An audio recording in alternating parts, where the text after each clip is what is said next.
Mas Ari, terima kasih.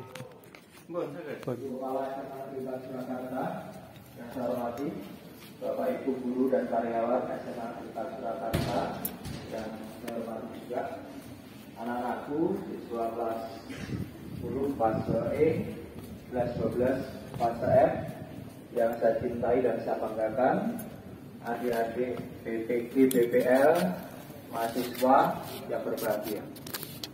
Alhamdulillah pada pagi ini kita berikan nikmat sehat, tempat selamat sehingga dapat kembali melaksanakan tugas kita masing-masing. Anak-anakku, baru saja kita lihat teman-temanmu baik kelas 10, 11, 12 yang sudah menorehkan prestasi di hari ini. Jadi slogan kita, tiada hari tanpa prestasi, tiada upacara tanpa piala, itu terwujud. Kesinambungannya tergantung dari kalian. Ketika kalian hanya bisa bertepuk tangan untuk yang lain, kapan kalian akan ditepuk tangan lagi oleh teman-teman yang lain? Maka sekali lagi kita berikan apresiasi kepada teman-teman kita yang berprestasi pagi ini.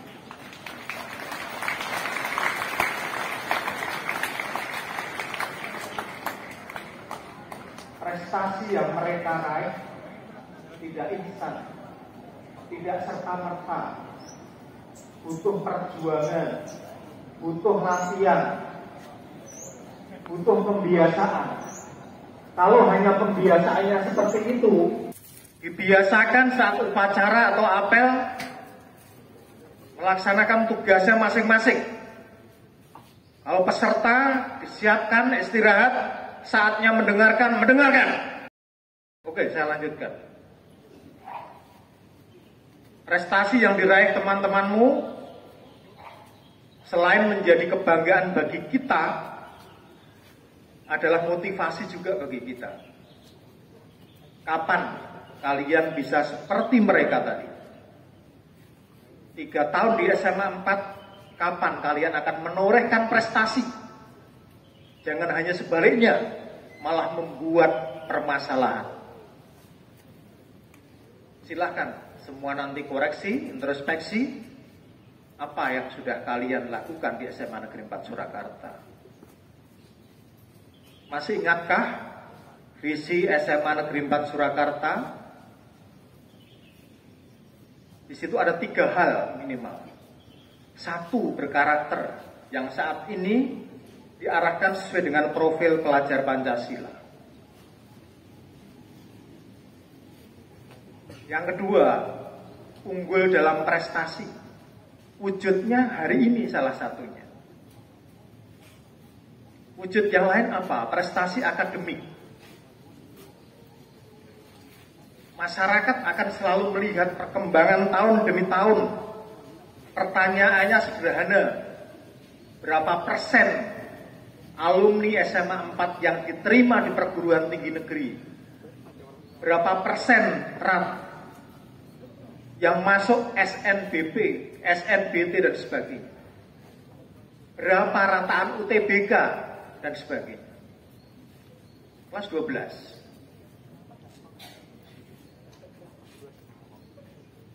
Sejauh mana persiapan kalian untuk hal itu? Sudahkah kalian lakukan 1 hari 1 soal UTBK untuk belajar? Silahkan dijawab. Sudah atau belum? Ya, beberapa kelas yang sudah saya ajar mungkin sudah. Yang lain silahkan dibiasakan. Lalu kita mulai hari ini sebetulnya agak terlambat, tetapi tidak ada kata terlambat. Semua masih punya kesempatan. Jadi mari bersama untuk meningkatkan kualitas sekolah. Salah satunya dalam hal akademik adalah meningkatkan rataan UTBK, meningkatkan persentase yang masuk di perguruan tinggi negeri. Saya kira harapan 99%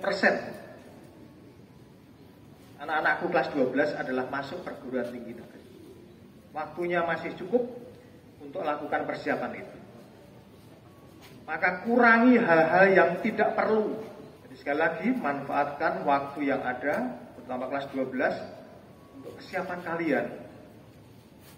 Karena 8 bulan lagi kalian lulus dari SMA ini, itulah start sebenarnya untuk memulai masa depan kalian. Sanggup? Kelas 12 sanggup? Oke, ditunggu hasilnya. Kelas 10, 11, 12.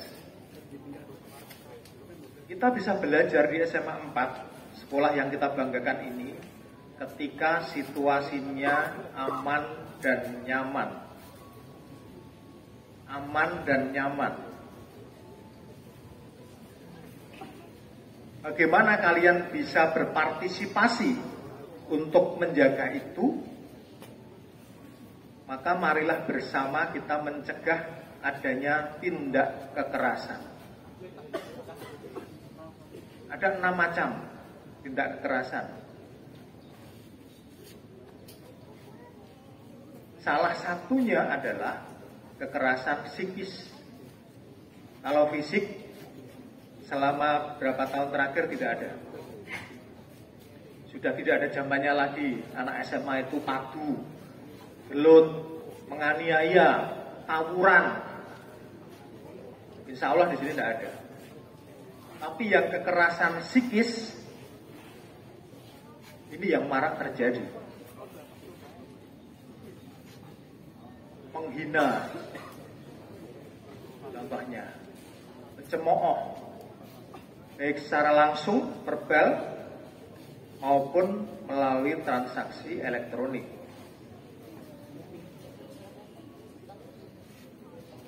Di kelas-kelas saya masih melihat adanya kelompok-kelompok eksklusif, adanya circle-circle yang negatif. Ya itu tolong yang nggak pakai topi itu mas, dari kesiswaan mana? Yang nggak pakai topi, E7, coba. Keserangan gue topi umbiak gue. Sana, pindah sana.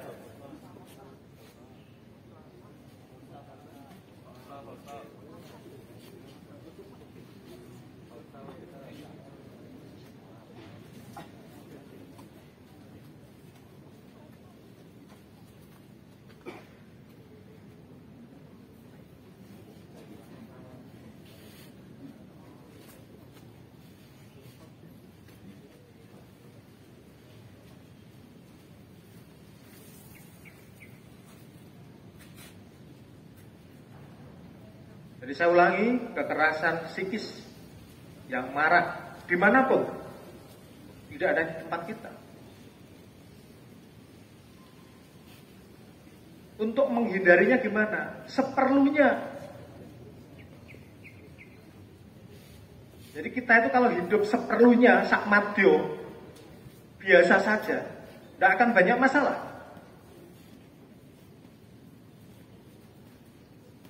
Tapi kalau kamu di mana-mana membentuk kelompok-kelompok kecil yang eksklusif, kemudian gerenengi kancane, baik langsung maupun melalui media, kemudian di-share di tempat yang lain, maka akan timbul saling memfitnah.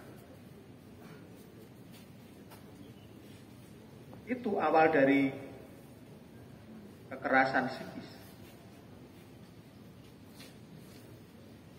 Maka hindari itu. Sebelum melangkah, sebelum menuliskan di WA, dipikirkan. Dipikirkan manfaatnya apa? Ruginya apa?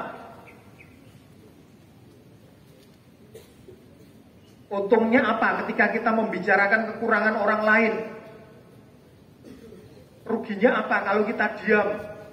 Tidak perlu mengulas apa yang dilakukan orang lain.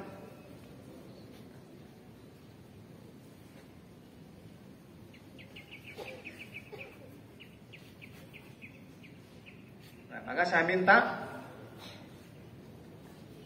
hindari hal-hal yang menuju kepada kekerasan psikis. uraiannya seperti apa yang disebut kekerasan psikis, nanti akan saya share materi saya ke kelas-kelas. Yang berikutnya, yang perlu hati-hati adalah dalam menggunakan media sosial. Yang baru saja terjadi, ada salah satu teman kamu, akunnya dipalsukan oleh orang lain.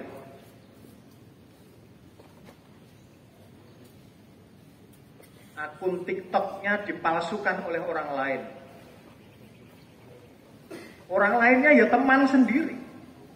Temannya bisa dalam satu sekolah, bisa di luar sekolah. Maka kalau sudah masuk ke masalah seperti itu, sekolah tidak bisa. Maka solusinya apa? Kita antarkan untuk melaporkan ke Reskrim Polresta Surakarta. Sudah kita lakukan. Karena nanti akan masuk pada pelanggaran Undang-Undang ITE pasal 35. Memalsukan akun itu melanggar Undang-Undang ITE. Jeratannya 12 tahun. Maka hati-hati. Jangan pernah bercanda dengan teman kita dengan memalsukan akunnya, kemudian berkomentar kemana-mana. Dari sisi pidana juga bisa masuk kepada perbuatan yang tidak menyenangkan. Maka sebenarnya kembali, wong kuwi nek sak perlune, sak madya, ora neko-neko, aman, nyaman.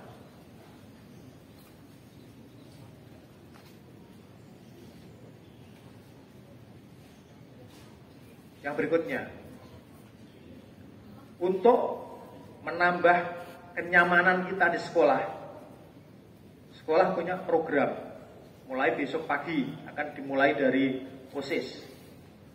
Jadi ketika menyambut datangnya siswa setiap pagi, tidak hanya guru dan karyawan, tetapi peserta didik, siswa akan kita libatkan. Dimulai besok pagi, Mas Ketua OSIS, besok pagi saya jadwalkan untuk OSIS memulai. Dibagi anggotanya di depan dan di samping. Paling tidak 6:30 sudah harus siap. Jadi OSIS akan menyambut kehadiran teman-teman yang lain. Ini besok hari Selasa, kemudian Rabu kita mulai dari kelas E1, kelas 10. Kalau nanti wali kelasnya. Harapannya itu akan seminggu ada 3. Selasa, Rabu, Kamis. Senin tidak usah, Jumat juga tidak. Jadi 1 bulan paling hanya sekali terjadwal ikut menyambut temannya. Untuk apa? Untuk meningkatkan rasa persaudaraan di antara kita. Jadi kalau bertugas seperti itu besok orang mau nyalami dok menunggu sampaikan, berikan motivasi. Semangat ya kak, semangat ya dek, itu.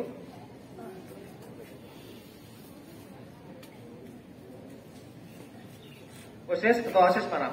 Mas Nevin? Siap ya? Oke, terima kasih. Kita mulai dari OSIS besok, kemudian lanjut nanti di E1.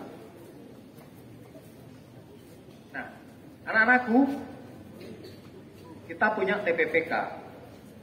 Jadi setiap ada permasalahan yang menyangkut tindak kekerasan, silakan dilaporkan. Dari pelaporan itu kita akan perdalami, kita akan cari keterangan, kemudian akan kita tindak lanjuti dan kita berikan rekomendasi para kepala sekolah untuk melakukan hal-hal yang penting terkait dengan kasus yang ada. Harapannya ketika kita gencar melakukan aksi untuk pencegahan tindak kekerasan dalam bentuk apapun di lingkungan SMA Negeri 4 Surakarta tidak akan terjadi. Asalkan semua tertib sesuai dengan ketentuan, sesuai dengan kesepakatan. Salah satunya apa? Yuk, atributnya dilengkapi. Atribut itu kebanggaan kita. Ya, yang belum ada namanya kelas 11, ya namanya diberikan. Nama dan yang lain. Juga rambut, ya. Rambut yang rapi. Mungkin diberikan waktu dari kesiswaan untuk bisa melakukan penertiban. Ya. Kalau tidak bisa potong rambut sendiri, nanti kita siapkan alatnya, saya punya. Ya. Nanti dibantu dari sekolah. Ketika misalnya arep potong orang duit umpamanya, ya, nanti bisa dibantu.